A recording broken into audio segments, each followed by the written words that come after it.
Okay, well, thank you guys for joining.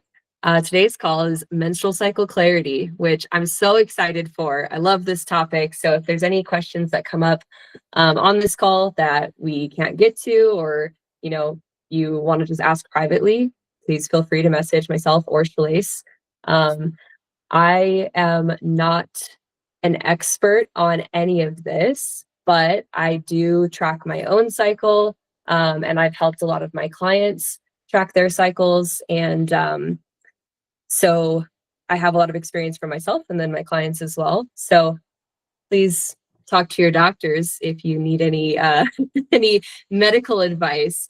But this should get you started and at least get you pointed in the right direction for understanding your cycle and kind of making decisions for yourself about how you want to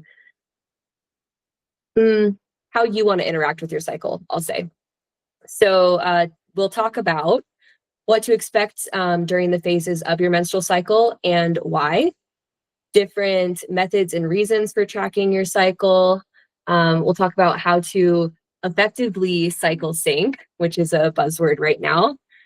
And then I'd also like to talk about how some common birth control methods actually impact our bodies, just so that you guys know about it. So of course, if you're on birth control, then you don't have a natural cycle in the same way that you would if you weren't. And then at the end, if we have time, just an honorable mention, we can talk a little bit about cortisol, but I'd like to have a dedicated call on cortisol, which because there's a lot to talk about there, but specifically relating to your menstrual cycle, we can discuss it. So starting off with what to expect during the different phases of the menstrual cycle, I want to talk about what's happening in our bodies because to most people, and even a lot of women, the menstrual cycle is a lot of times just viewed as menstruation. So that 1 week a month when we get our period, and everywhere in media, it's referred to as like, oh, that time of the month. And when I was younger, that's how it was explained to me. And none of my friends disagreed with me when I talked about it that way. So there's this general understanding of like, oh yeah, menstrual cycle, it's just your period. But it's so much more than just our period. Actually, every day of a woman's life, a woman's premenopausal life takes place in some phase of the menstrual cycle. So knowing where you are at in your menstrual cycle, being familiar with what's happening is super important for understanding your body and your mood and really just your entire existence, in my opinion. So for most women, your menstrual cycle is going to last between like 25 and 35 days. And your cycle starts on the day that you begin your period. So day 1 of your period is day 1 of your cycle. And then it ends on the last day before your next period. So, and then the cycle repeats. So the 4 stages that we have, starting from day 1, you have menstruation. So that's like day 1 through maybe day 5 or day 7, depending on how long you bleed for. And this is when your uterine lining is shed. So that is when you get your period. And the hormones that are involved during this time are follicle stimulating hormone. So this is going to rise during like the final days of your previous cycle. And that's going to trigger the follicles. So like the sacs that will hold your eggs, those are going to mature within your ovaries. And then eventually one of them is going to become dominant, and that's what's going to release an egg during ovulation. So the follicles maturing during menstruation, that's actually what produces, well, it's one of the things that produces estrogen in your body. And that's what causes estrogen to rise as a result of that maturation of the follicle. So that was a lot of words, but basically follicle stimulating hormone is going to kick off a follicle maturing, which will eventually turn into an egg. And that all happens while you're bleeding. So your period, we just think of it as like, oh man, shed that lining, get out of here. But it's not only this time of shedding, you're also growing what's going to happen in the next cycle. So after menstruation is complete, we enter the follicular phase. So days like, we'll say 8 through the day that you ovulate. And this stage has the most variability in its length. So a lot of times you'll hear like, oh, you'll ovulate on day 14 in your 28-day cycle. It's like, that's cute. Um, I wish that it was just like on a timer like that, but it's not. So what's happening during the follicular phase is that estrogen continues to rise with that dominant follicle. And that dominant follicle is usually chosen between like day 5 and 7, which is pretty crazy to think about because it's like, okay, I'm just now finishing my period and already like the egg that's going to be released has been chosen. Um, and luteinizing hormone is going to peak about 10 to 12 hours prior to ovulation. So those are the two hormones that you're dealing with here. Once the follicular phase is coming to an end, we are approaching ovulation. So that's when you'll see that spike of luteinizing hormone. And ovulation doesn't have a set day, like I mentioned, but this will determine your fertile window. So typically you would consider your fertile window 5 days prior to ovulation. And the reason for the 5 days is for the theoretical amount of days that sperm can survive within your body. So if sperm were to be present 5 days prior and it survived the 5 days until you ovulated, you could technically get pregnant. So there's a 5 day window prior to ovulating, and then like a 24-hour period after ovulating. So on like a period tracking app, you would see about a 7 day period where they say this is your fertile window. If you have sex during this period, you could get pregnant. But the egg itself is only viable for those 24 hours of when you ovulate to 24 hours after. So the sperm just has to reach the egg during those 24 hours.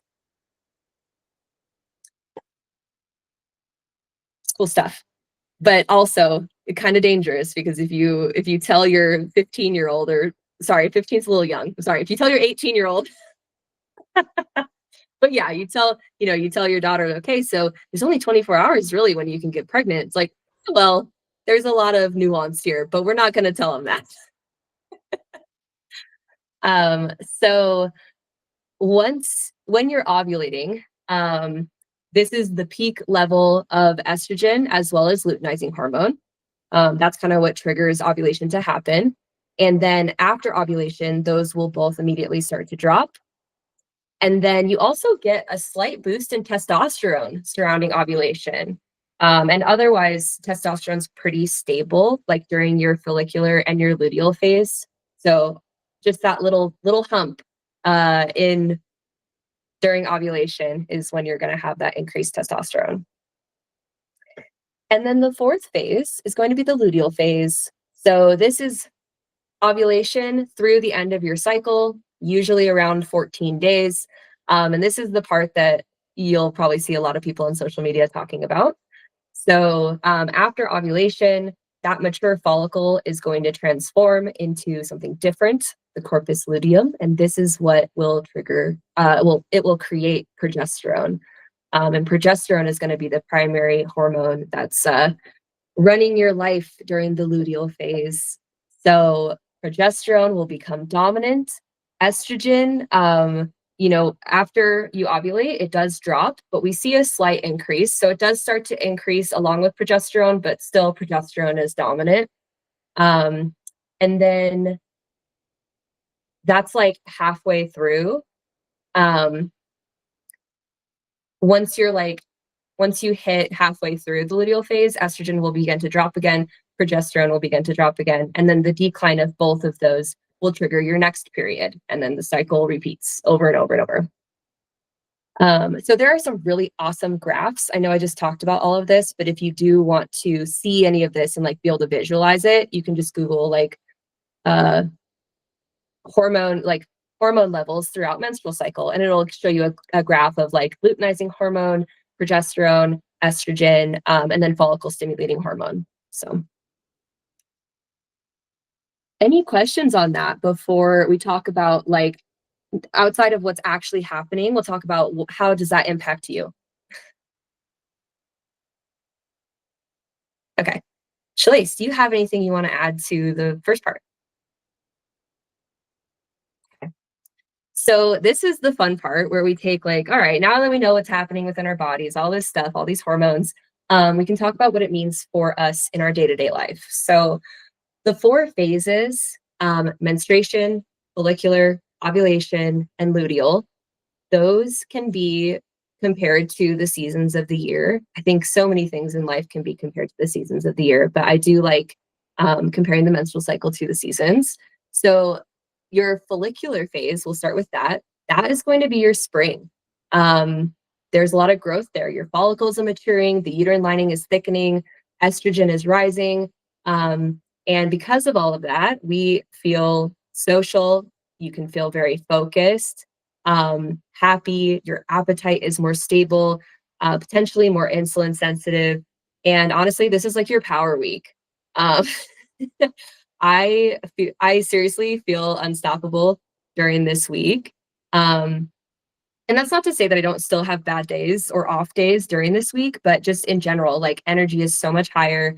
And as you approach ovulation, which would be considered your summer, this is when you get that peak of estrogen, you get a peak of testosterone for women, and your sex drive is the highest, your energy and your strength is high. So really the follicular phase and ovulation, those, let's call it 10 days or 9 or 10 days or so, that's going to be like a really good time for you to plan things that are social. Your meal plan might be easier to follow because you don't have as many cravings. And just like, I don't even really know how to explain it. Shalise, do you have any things you want to add to this phase? No? Not to this phase in particular, but I was thinking of this, and maybe I'll say this now just while it's on my mind and you've opened up for me to have the mic for a second. If you are on birth control, you won't notice these changes as much because it doesn't give you those same feelings because it's regulating your mood and your cycle and everything else. So you won't notice these as much if you're on birth control. So just a heads up on that. Mm-hmm. Yeah, thank you for clarifying that. So this is a very good time. I love starting, like if I'm tracking my client's cycle, I will intentionally start them on a meal plan like right after their period so that they get that first weekend and it's a win. And then that way, when they do get to their luteal phase, which we could call your fall, when you do get a little bit more cravings as well as increased appetite, it might be a little bit, you'll be mentally prepared. You're like, I did this. I've already had a successful week versus starting in your luteal phase and you're like, oh my gosh, I want to eat everything, even though it's only week 1 of the meal plan. What's wrong with me? So for your luteal phase, the first half of it, that's when we have that rising progesterone and estrogen. This can improve your sleep, but you can also, and like have a little bit like lower anxiety. But you could also experience things like constipation, fatigue, bloating, starting those cravings, feeling that increased appetite. And then the second half of your luteal phase, this is when your energy is going to dip even more. You might have cramps, acne, breast tenderness, headaches. This is like max PMS time. So it's kind of a bad time, which it's funny. I think when a lot of people think of their menstrual cycle and their period, the worst symptoms they think are during their period. But I think once you start tracking your cycle, you start seeing that the worst symptoms are actually in the second half of your luteal phase. And then your period comes, you're like, oh, I got this. Like I got cramps, but everything else is much better. So, especially like affecting your mood when we have that really low dip in our hormones as they're dropping the second half of that luteal phase, it can be really tough if you struggle with just anxiety or sadness, depression, things like that. And then menstruation would be your winter. So you'll have probably cramping from your period, maybe some low energy. Your hormones are still pretty low at that point. Bloating, potentially some diarrhea from the prostaglandins that are making your uterus contract. So if you do have like some GI distress during that time, it might not be what you ate. It might just be like, it's just going to go through you because your body is it's being told to be on high gear and contract those muscles that are very close to your intestines. So those are the four. Period. It's called period poops. So there are fluctuations. So that's a real thing. Oh yeah. Yeah. Even if your diet doesn't change, it's just like, this is not good. So those are the four phases and kind of like how you might feel. Of course, every cycle is going to be different, but getting like tracking where you are in your cycle, there's a couple different methods that are pretty common. So the first one, and this is my favorite one because I think it's the easiest, is going to be by tracking your basal body temperature. So that's going to be your temperature right when you wake up in the morning. Usually take it by mouth underneath your tongue. And this is like before you get up, before you take a sip of water, anything that could change the temperature of your body or your mouth specifically. You want to do that. Like I'll open my eyes and then grab my thermometer, close my eyes again, and just take the temperature. Most thermometers will like hold the temperature so you can write it down later. But the reason that you would use your temperature to track is that during the first half of your cycle, prior to ovulation, your basal body temperature is going to be like between a half degree and 1 full degree lower than it will be after you ovulate when progesterone becomes dominant. So progesterone will boost your basal body temperature significantly. And if you are assuming like you're not sick and you're getting like semi-regular sleep, this is a good method. If you are, for example, like you have a newborn or you are constantly waking up during the middle of the night, or you regularly have like a night shift where your sleep is messed up, this might not be a good method for you, just because that can affect your temperature in the morning. So you might see like a false rise in temperature or temperatures that are all over the map that will make it hard for you to like really pinpoint when you ovulated and what phase you're in. So the second method is checking your cervical mucus, which sounds really scary, but honestly, you can just, a lot of times you can just look at the discharge that you have throughout the month or throughout your cycle, I should say. So there are really good resources online for like what to look for, where it's got like pictures, diagrams, descriptions. But in general, the most important one is recognizing like a clear, stretchy discharge. It's called like egg white consistency. And that is what's going to appear like prior to ovulation. So you'll be able to tell when you're in that fertile window, that's 7 days, likely because of a combination of your basal body temperature is still low because you haven't ovulated yet. You're seeing that egg white texture cervical mucus, and your sex drive is up, or your mood is like very, very high, feels like the highest it's been. So that's a pretty good sign. Those 3 things that you are in that fertile window. And then there are also luteinizing hormone urine test strips. So if you're planning, like if you're tracking your cycle for fertility reasons, these are really helpful. If you're just tracking your cycle as a form of birth control, then you don't necessarily have to get these. Pinpointing ovulation won't be as important if you're not actively trying to get pregnant, because you can say whether or not you ovulated based on your basal body temperature. So if you don't ovulate, progesterone will not become dominant in the second half of your cycle, and your basal body temperature won't increase. So there may be months, like if your period is not normal and you're not on birth control, then there may be months where you don't ovulate, which is something that you definitely want to talk to your doctor about if it's something that you're finding regularly. But sometimes that would, what am I trying to say here? That would be an instance where your basal body temperature would not increase just because you didn't ovulate during that cycle, but you still could like get another period. And then when you do get your period, that's when your basal body temperature will drop again. So when you get your period, day 1 of your cycle, temperature will drop.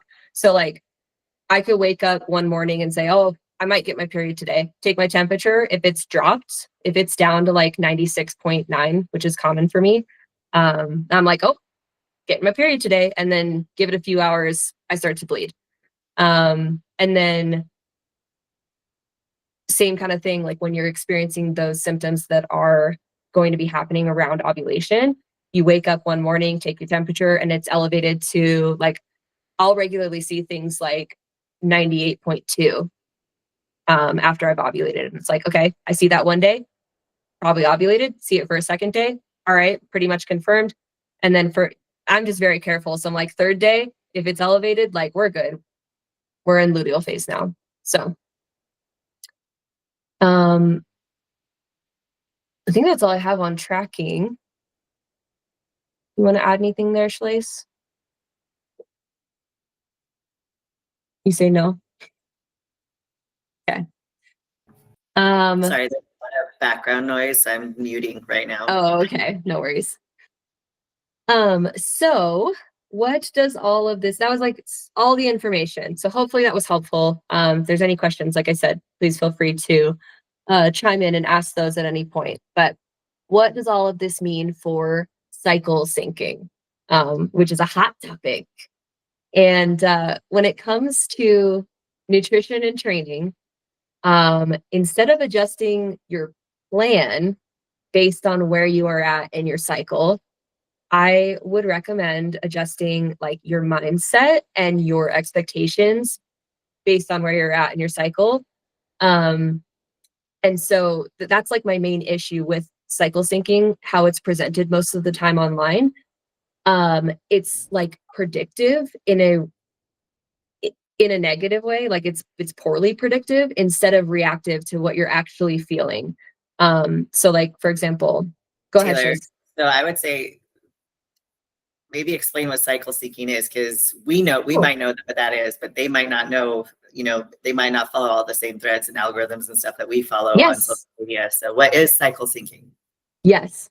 I would say, and you can chime in on this too, Shalise, cycle syncing is a method for kind of like organizing your life around the phases of your cycle so that you can feel as good as possible. I think that's how it's marketed, at least.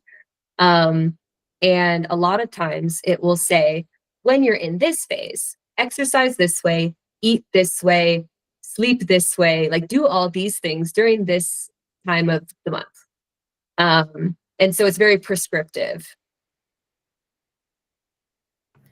Yeah. So then when you do it that way and you plan it that way, then there are several weeks out of the year that you may backtrack because you just decided to do this because it says to do this because of cycle syncing. If your body is feeling great and you have energy, go to the gym and do your thing. Like listen to your body. Your body is going to tell you what to do. So the people that are planning around that and backing off just because it's this certain phase of the month, and they don't necessarily need to, like I said, that's a full week or several days that you're missing out on progression when we're constantly talking about progressive overload. So don't do it just because it says to. Do it because like you said, Taylor, like you're going in a great direction with that. Change your mindset. Like, okay, I know that I'm in this phase of my cycle. I might not be hitting any PRs this week because of this. Okay, just know that, and know that like you're probably not going to have a shit ton of energy when you go. You're not going to feel your best, but you're still going to show up and you're still going to push, but it just might not be the best week you have. Mm-hmm. I think there's a lot of focus in the cycle syncing that's advertised to create positive experiences in a negative time instead of like handling the negative experiences better in a neutral time, if that makes sense. So like, yeah, when it comes to nutrition and training, like if the luteal phase is tough, that's not a guarantee. We know that it might be tough, but every woman is different. Every one of like your cycles is going to be different. So you wake up on a day during your luteal phase and you feel awesome, then like don't just do low intensity exercise because. Like, go hit some PRs, go lift super hard if that's going to make you feel good. And like in the follicular phase where I was mentioning, you have fewer cravings and your appetite is more stable. Maybe start your meal plan during that week, or you can, you're going to be looking and feeling your best. So try new things that week. And then that way, when you are doing those things in your luteal phase, like you've set the bar at a certain level and you can say, okay, like this is where I'm at during this phase when I'm feeling my best. Let's see how I feel during my luteal phase. And you might surprise yourself. You might feel exactly the same depending on what you're doing or what you're eating. So just mentally preparing for each phase and understanding why it's happening. It's not that you're weak or that you like lost all your strength or you can't follow a meal plan and you have all these cravings. Like, it's just your hormones, and you can look at them lovingly and follow your plan still. So truly honoring your cycle means like knowing how your body is changing, flowing with that instead of resisting it or forcing yourself into a plan that tells you how you should feel. So like you can use that knowledge to make smart choices when you're planning and preparing to stick to the plan. Like, sticking to the plan is still the plan. We don't have to change the plan. The plan is great. The plan will work. We are the variable that is changing. So if we have more forgiveness and understanding of why our experience is the way that it is, then we can make better decisions, better choices. We can have better reactions to when things don't go the way that we might want them to. Because it can be really frustrating having like low energy, or even like for me personally, towards the end of like approaching ovulation, I get pretty bad anxiety. I think all that focus kind of just like goes to the next level. And so I have to do a lot more meditation and things like that, just like regulating my nervous system, whatever I need to do that. I will do a lot more of that or plan it in to that time of my cycle to avoid things that I know like typically happen to me. So it's totally fine to take preventative action, but doing it with intention instead of just like preventing progress that could be made just when you don't need to. So you guys have any questions on that or want to talk through any part of that? No? Maybe? Okay.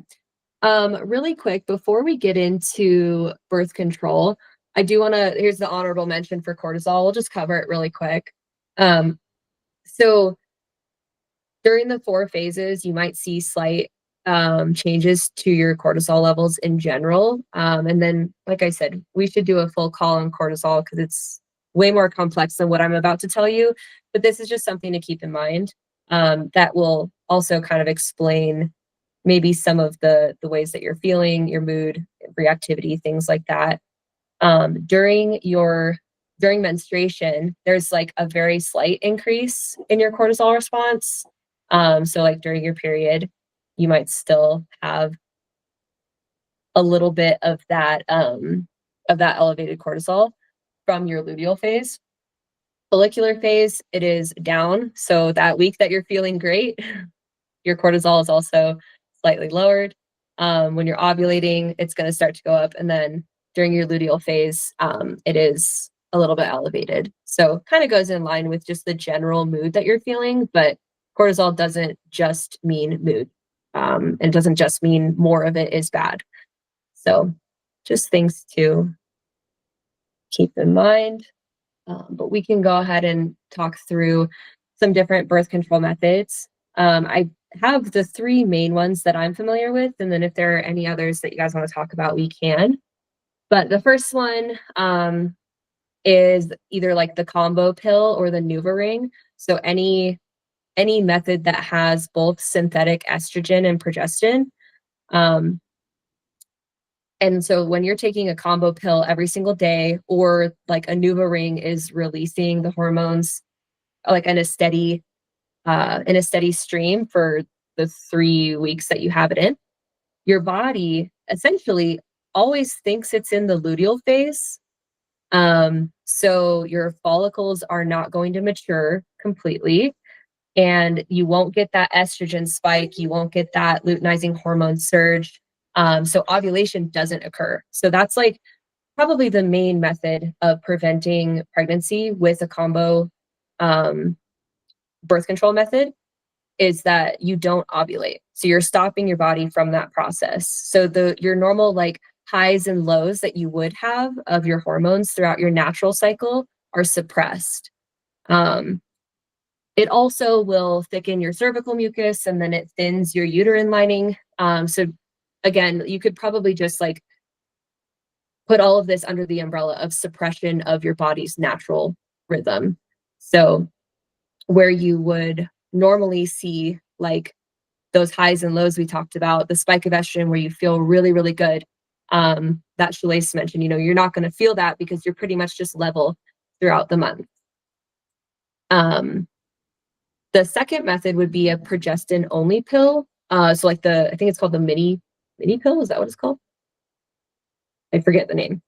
But hormonal IUDs, or the implant that you can get in your arm.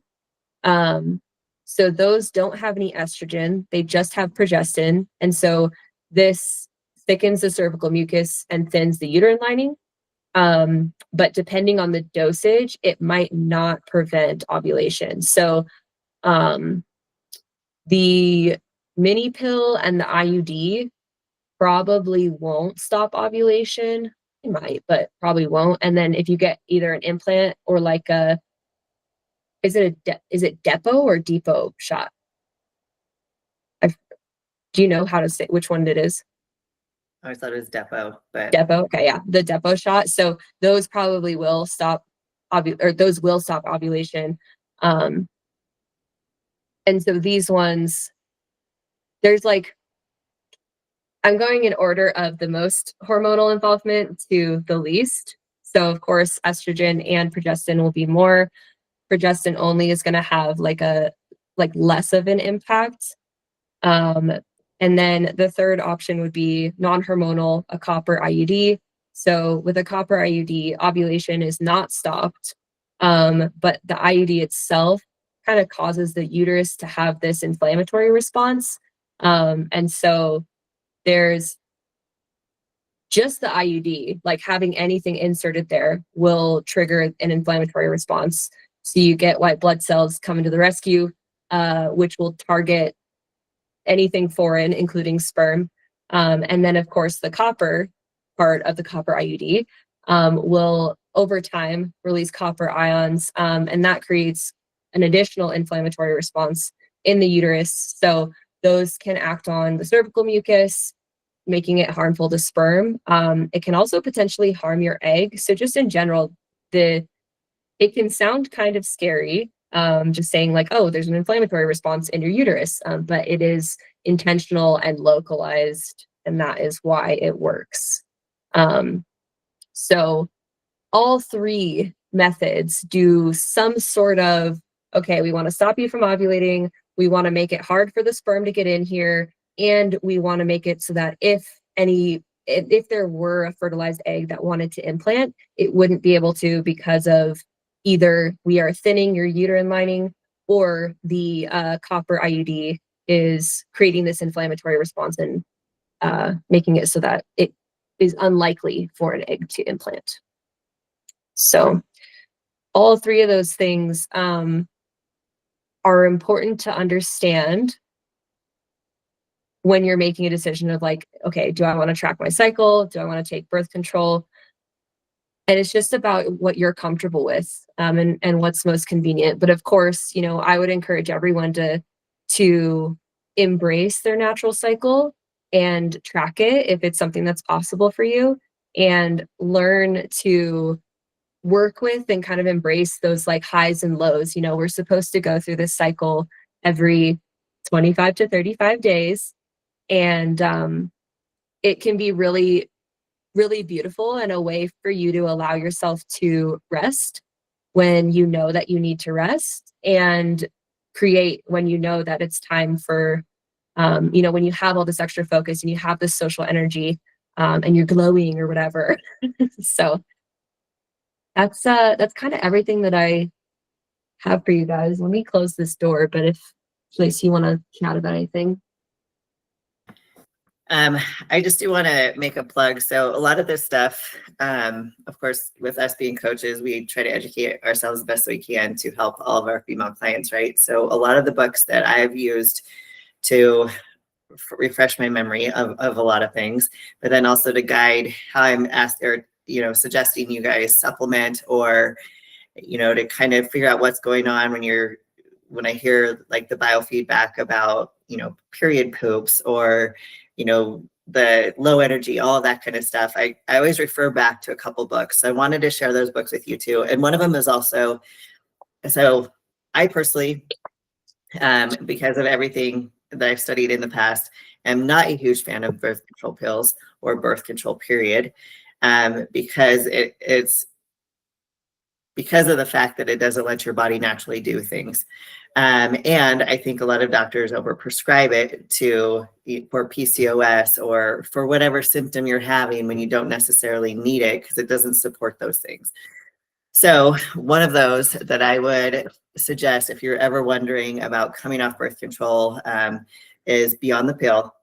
This is a fantastic book that talks about, first of all, why the pill is not the best thing, or birth control, I guess I should say. But then it also talks about the post-cycle therapy of when you come off of it, there's certain things that you should probably do. But it also talks about like if you're end up being like low progesterone, low or high progesterone, low estradiol, high estradiol, cortisol, testosterone, all those things, like it has a little quiz in there to kind of go through that and kind of educate you guys on also supplementation and stuff to support that. You might be low in vitamin B or magnesium or whatever it is. This is a great book for that. This is one of them. And then this is a fantastic book, Women's Guide to Hormonal Harmony. It's everything Taylor just talked to you guys about is in here. There's everything from understanding your thyroid and how that's super important. It has meals and that kind of stuff to support you during certain times. So this is a really great resource if you just naturally want to learn this on your own. But just so you know that a lot of the stuff that we get does come from resources like this. And these are like my two Bibles when it comes to like thinking and learning about women's hormones and how I can help support you guys. So just a heads up on those, just some resources to share for you guys. Lacey Dunn is great to follow. And I don't know if it's actually Lacey Dunn on Instagram, but if you just look up Lacey Dunn, if it's not under her name, she is great to follow on Instagram. So definitely one I would highly recommend. And Jolene too. So the author of this one, Jolene Brighton, also worth following on Instagram. Cool. Thank you, Felice. Those are great. Yeah.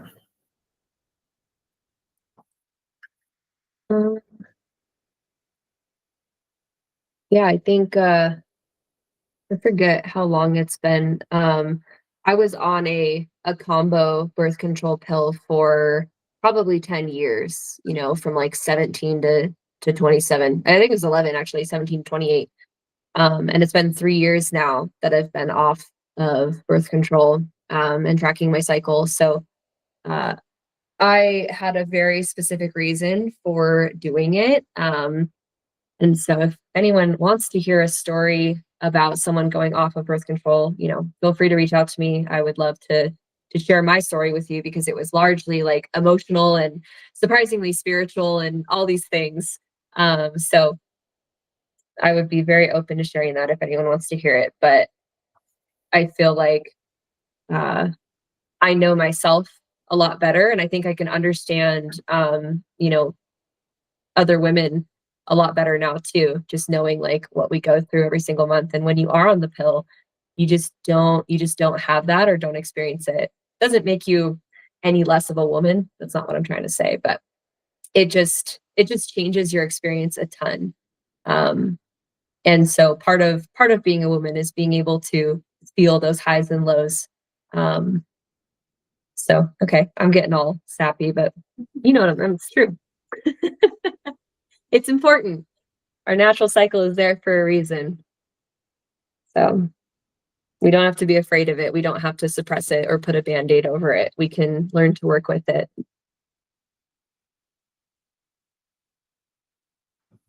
I have a question. Yeah. Okay, so after I decided to stop having kids, my husband and I decided that he was gonna get fixed. So then I was happy I wasn't gonna be on birth control. Um, but the following month after, I kept going to the emergency room because I get cysts. And Mm. so they put me on the NuvaRing for hormones because she said I was a rare case, or like a rare case that my eggs stay stuck in the fallopian tubes and cause cysts. So she's had me on the NuvaRing since, but then it brings migraines, and now I have my menstrual Mm. migraines every month. Um, is there anything that I could take or eat, or what would you guys recommend? Like um, probably hormonal to not have to go through that every month, and probably try to stay away from the NuvaRing. So do you want? Shalace, I'll let you take. So my suggestion is always try to, one, an endocrinologist might be a better option than Or what? What? Say it again. an endocrinologist. Okay. There are also like HRT clinics within Reno that I would also suggest, or online. The reason why is they will go a more hormonal route and look at your lab work and all of that, where Western medicine doctors usually will go straight to birth control. So if there is another route that Yeah. you can go, I would suggest doing something like that. So Reno Premier Medicine is a great place.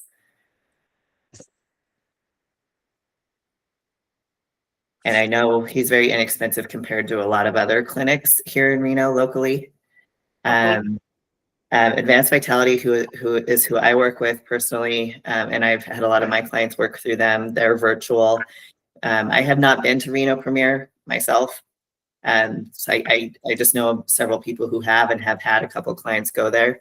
But I would always like functionally go that route and get it looked Okay. and taken care of instead of Western medicine. Okay. That's a suggestion. I'm not a doctor, so Yeah. I'm not gonna like No. Yeah. prescribe Yeah. anything, but I would suggest going that route. Okay. Okay. Thank you. Yeah. Shalace, would you mind sharing the books that you talked about again? Yes. So Beyond the Pill, Okay. Jolene Brighton, Okay. and then Jolene. The Women's Guide to Hormonal Harmony, Lacey Dunn. Nice. I was zooming home because I had a lot to say. But I don't want to go too much. Taylor, I can kind of relate to your story. I haven't been on birth control for a very long time, but I am on the pill. Mhm. And to be honest, I feel fine. Like, it's funny that you say that with the pill, you're regulated, you're normal, you don't feel the highs, you don't feel the lows, and that's kind of how I feel. And I've been just trying to increase my knowledge and my understanding about this whole experience, and I've realized that because I don't get my period because of the birth control that I've been on. And I'm realizing, yeah, and it's interesting, and I come at this very vulnerable. I am really scared to get off the pill, and I have been told by my OBG and my doctor, my primary, whom I've known for years, she knows me very well, that she's like, it's normal to not get your period with birth control. You're fine. I'm fine. Mhm. I don't want to just be fine.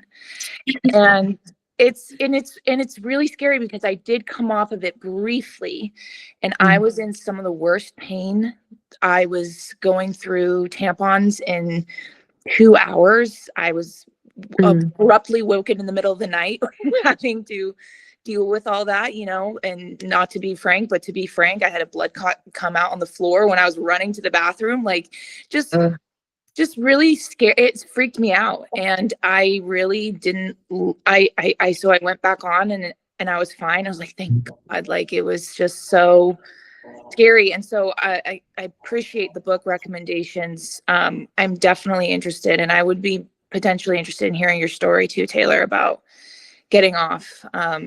Yeah. Anyways, it was just that resonated with me, and I was excited to kind of get your ladies' knowledge on all this, because I've talked about to my doctor, like I don't think it's normal for me to not have my period, but they're like, it's fine, you're fine, like it's all good. What are you doing for Christmas? I'm like, okay.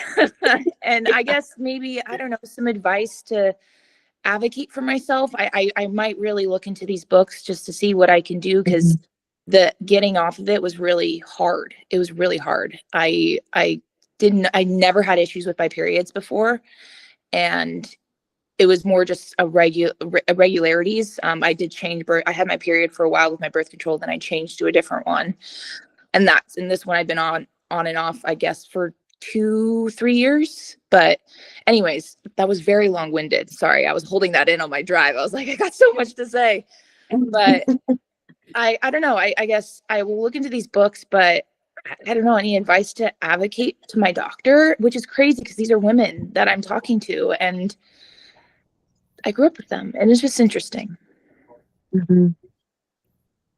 Yeah, so there is like a whole chapter, like I said in here, why wasn't I warned about post-birth control syndrome? Yeah. And so all of that, so 100%, Hannah, like this will be right up your alley. Okay. And then she goes into, like I was talking about, like there is a post-cycle therapy to follow to make sure that those kind of hormones and those side effects and all of that kind of stuff doesn't happen, or if they don't, it's at least mitigated. It's not as severe and as bad as you were feeling. There is, and no one guides you on that. They're like, oh, okay, you're off the pill, hey, good luck.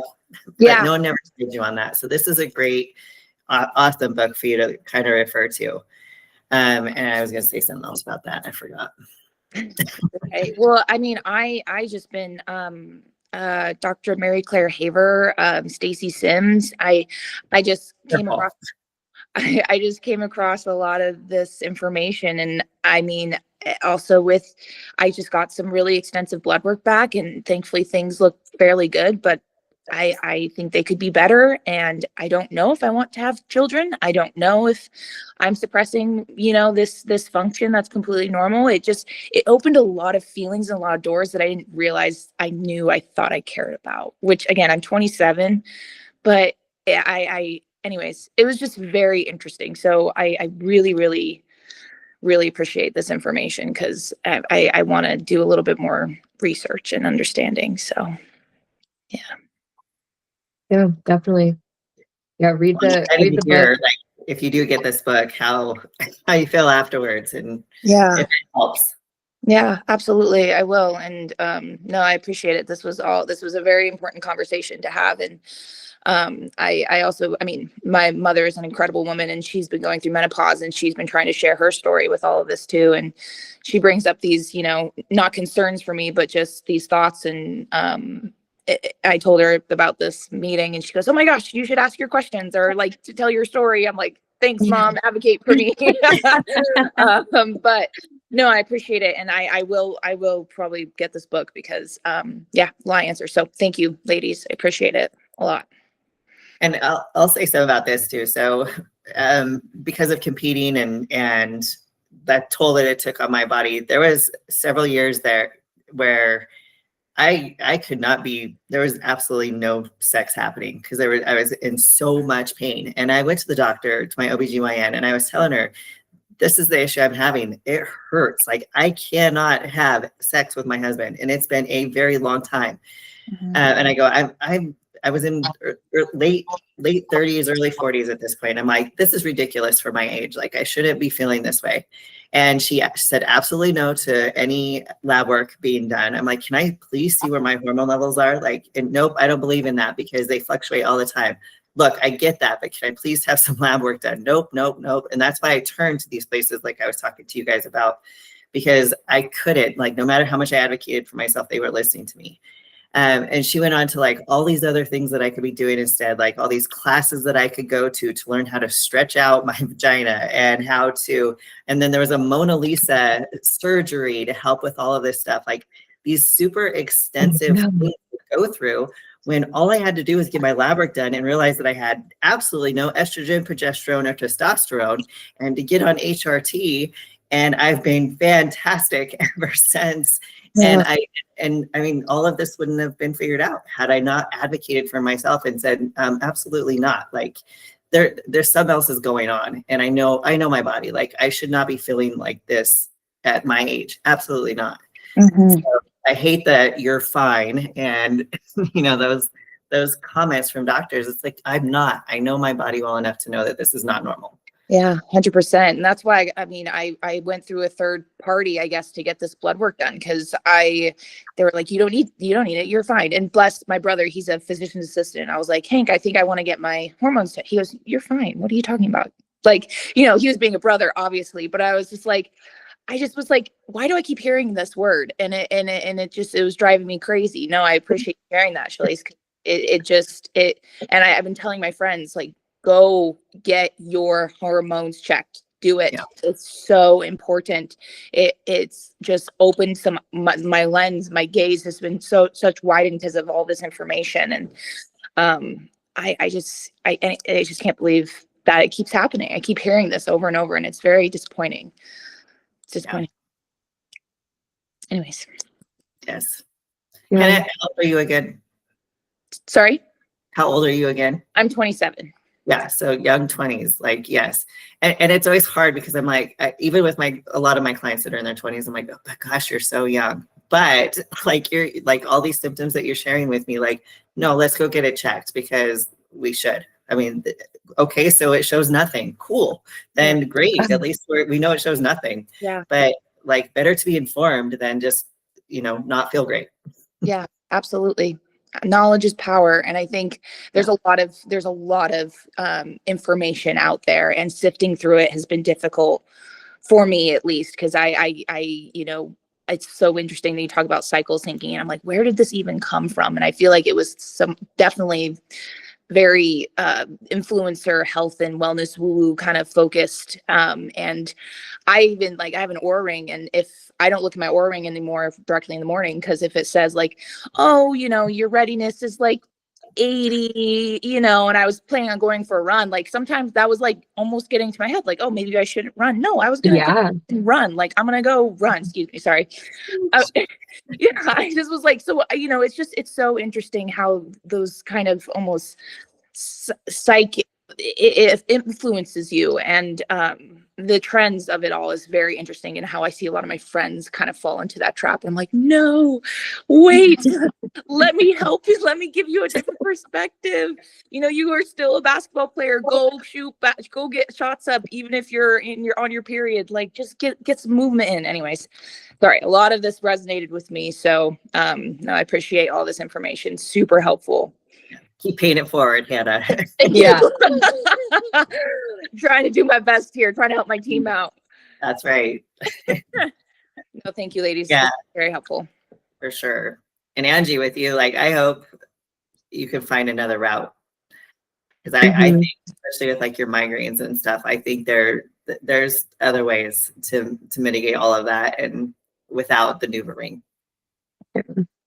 Yeah, because I was excited when I was finally going to get off birth control, because I was like, well, we can't have kids no more. And then I kept going to the hospital, and they're like, yeah, you keep getting cysts, so you need the hormones to keep you regular. And so I've been on them for 9 years now, and I can't have kids. Well, we can't have kids, but yeah, it's not even for birth control, it's just for the hormones.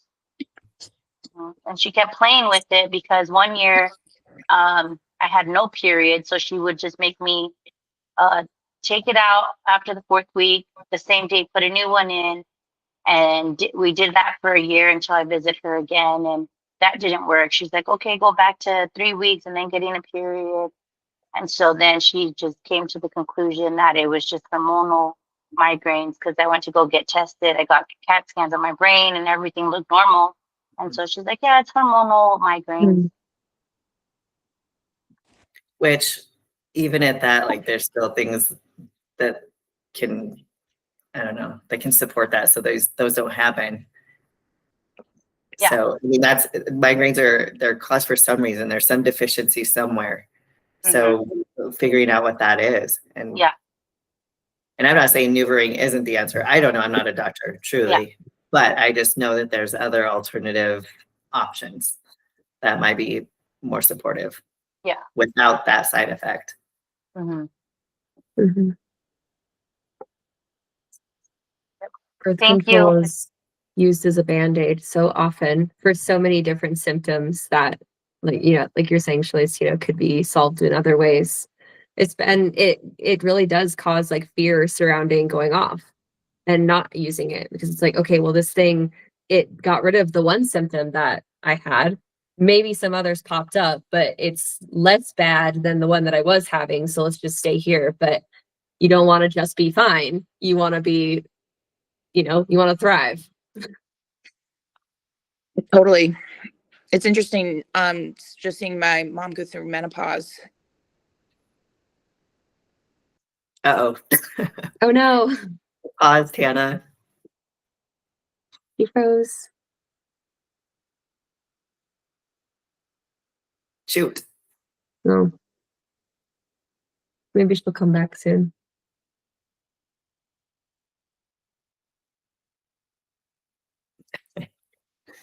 I know.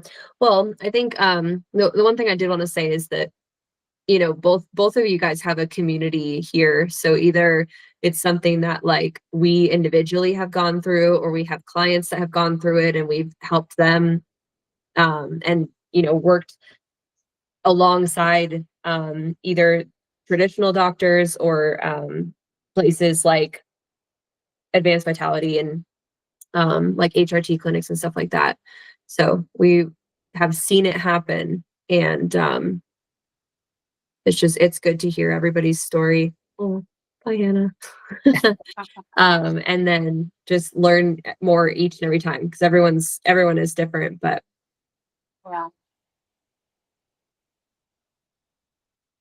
okay, should we wait and see if Hannah can hop back on? I know we're at a little after an hour. You want to stop it at that? Yeah, I can stop the recording. All right, until next week. What is next week? Next week is, I guess I could look at my phone. I'm pulling it up. Next week is the health hierarchy, aligning your efforts for maximum results. So talking about kind of like what really moves the needle when it comes to health and fitness and things like that, where you should put your efforts, what's going to have the most impact versus things that might be a little snake oily. Perfect. I'm really excited about that conversation. Yeah, it's going to be a spicy one. Yeah. Awesome. So, okay. Well, I'll stop the recording. So we'll continue talking after that.